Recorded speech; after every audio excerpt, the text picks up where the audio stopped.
Il-Gvern Malti huwa kommess li jiftaħ diskussjonijiet mal-Kummissjoni Ewropea sabiex ikun jista' jsir investiment qawwi fl-Air Malta. Kemm il-darba s-sitwazzjoni tal-linja tal-ajru nazzjonali tirriżolvi ruħha.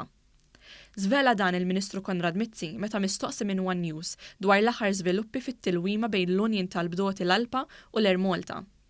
Tenna li l-Gvern u l-Air Malta qed jestendu l-lid tal-ħbiberija minkejja talbiet mhux ġustifikati tal-Alpa. Aħna bħala Gvern jekk kulħadd jiġi beda ħabel wieħed, jiena qed inwiegħed li l-każ mal-European Commission se nagħmluh biex ninvestu bil-kbir ġol Air Malta u nħabbru investment plan kbir fis-snin li ġejjin. L-għada li l-qorti laqat mandat ta' inibizzjoni sabiex l-Alpa twaqqaf azzjonijiet industrijali fl-Air Malta, il-Ministru Mizzi stenna l-pożizzjoni tal-Gvern li t-talba tal-Bdoti għal garanzija ta' pakkett finanzjarju ta' 700,000 euro mhijiex aċċettabbli. Il-kumpanija l-Bdoti poġġu madwar il-mejda, jiftemu fuq l-agreement u wara li niftemu inkomplu nkabbru. Min-naħa tagħna però l-Gvern mhux se jkun parteċipi għall-ebda garanzija. Intant fi sqarrija il-Kamra tal-Kummerċ Maltija ikkundannat l-azzjonijiet industrijali li għamlet l-Alpa fejn qalet li dawn qed iżommu l-pajjiż ostaġġ.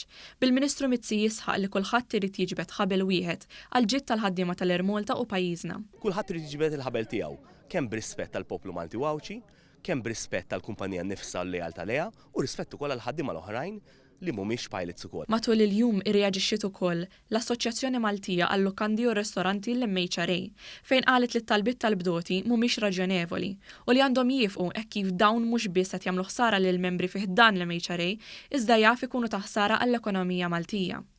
L-MHRA żiedet li dawn it-talbiet jaf iwasslu għall-istess destin li ħabtu wiċċhom miegħu diversi linji tal-ajru li llum spiċċaw falluti.